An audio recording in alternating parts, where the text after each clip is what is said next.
And I'm Aiyana Cristal. The Lady Trojans are off to a rocky start with only 3 wins this season. Coming up, we'll hear from Coach Foley on what's going wrong. The ASU Red Wolves were putting in work today, getting ready for tomorrow's scrimmage game. Head coach Gus Malzahn says practices got more physical this week, and they're looking forward to seeing who's going to step up. Everybody knows about the bowl implications with this game.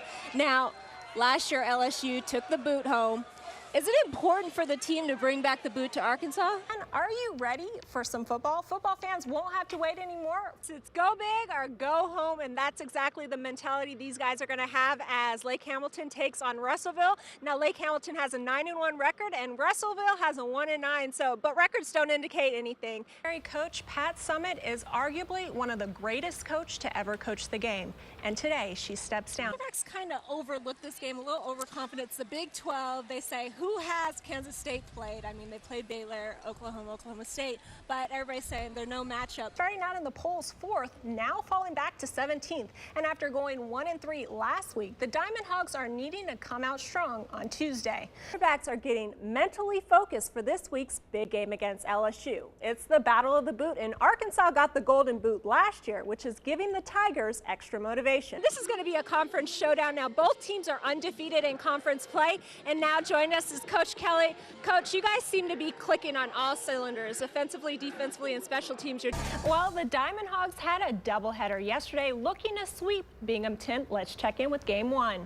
Matt Reynolds decided to just keep the bats going here in the first down one with Tim Carver on. He finds one, he likes one, and turns on it. Down the line off the foul pole, 2-run shot. That's Reynolds' 3rd of the year, makes the score 2-1 Arkansas.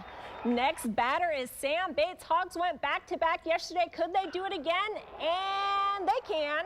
Bates with a no-doubter off the scoreboard in right center. That's his 5th of the season. Arkansas leads 3-1 after the first inning. Moving on to the 5th, tied at 3 again. Yup, but here we go. Jimmy Bosco yanks one down the line into the bullpen. Again with Carver on. Bosco 2nd. It's 5-3 Arkansas. Let's check out the scoreboard. The Razorbacks were trying to get an early Christmas present, a win. Let's see if they did that last night against Louisiana Tech. The Razorbacks feeling pretty confident going into the game. We pick up action in the first half. Here's the pass to Ricky Scott. He drives it straight to the basket and lays it in while Louisiana Tech just watches him. He led the team with 18 points, which also included 3 dunks, 3 rebounds, 2 assists, and 2 blocks. Here's Marvell Wave from behind the elbow, draining the 3. Coach Anderson liking what he's seeing from his team. Arkansas ends up winning this one 77-63. Let's hear from Coach Anderson after the win. The 5-5 UAPB Golden Lions looking for a win for their final regular season game. Let's head to Pine Bluff. We pick it up. Tigers with the ball. Rico Smalls with the deep pass to Richard Samuel. And he doesn't get stopped till the 1-yard line, and that puts them at really good position. And then the 3rd time's a charm because the Tigers trying to get into the end zone, and it works on try number 3. The field goal is blocked. That makes the score 6-0 Tigers. Then a little bit later, Golden Lions with the ball, and Stephen Jones dives into the end zone for the first UAPB touchdown, giving them the lead 7-6. Later, the Golden Lions' Adrian Moore gets a good block, getting him all the way into the end zone. UAPB wins this one big, 42-6. Jesse Johnson is 23-0 this season in the 106-pound weight class and the #1 seed going into the state championship tomorrow. But it was a long road getting here. Jesse Johnson was born in Russia. At 3 years old, an Arkansas family adopted him, but it didn't work out. 6 years later, he got the family of his dreams. Still, it was a tough road. I had a lot of anger issues and all this, and I was looking for something to take out my aggression and all this. And I really wanted to join a sport. He became a member of a wrestling team in 5th grade, but it wasn't easy at first. It was so much harder than Jesse imagined. I was thinking, it's like, man, I'm not going to ever be good at anything or anything. Jesse was born missing 3 limbs.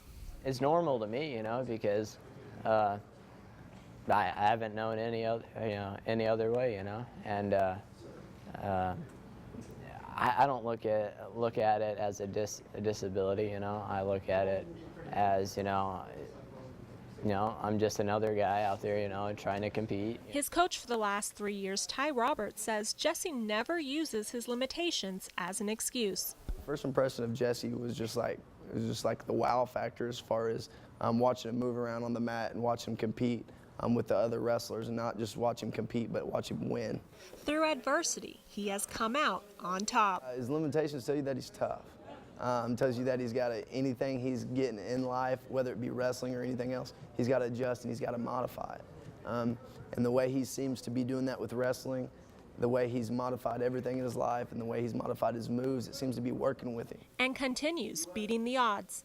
Destroy your opponent within the rules of wrestling. Understand that? Yes, sir. All right. It makes me really happy, you know, that I am, you know, inspiring people. But at the same time, you know, when I'm out there wrestling, I'm not thinking of that, you know, I'm thinking about winning. You guys get plenty of rest And Jesse is a junior this year, but he's hoping to receive a scholarship through wrestling to attend college. And he says when he grows up, he wants to be a motivational speaker. Let's go, Ryan, let's go! He is a star on the field. Really good, really energetic, and really confident.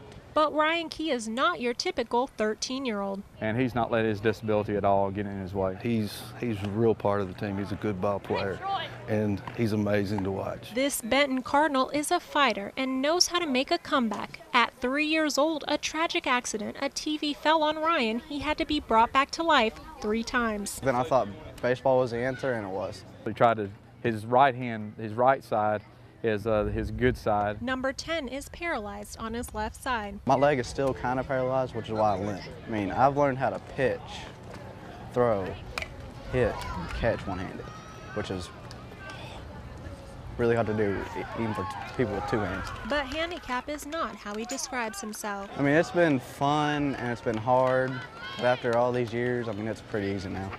It is giving him another outlet to form relationships with people, a social outlet, and again, just an encouragement to be treated the same. When Ryan is on the field, you can see his passion for the game. It's just desire and want to. It's amazing to see him on the mound and to throw it and then put that glove up and catch it. So, Benny, how do you feel playing with me?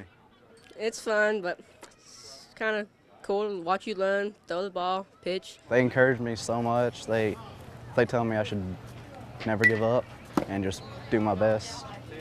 And they told me that I should never think of what other people think. Go on! I mean, like, I don't say I'm the best. I mean, I just say I'm just pretty good. People see him and say, wow, look what he's doing. And here I am feeling sorry for myself. And he's having the time of his life.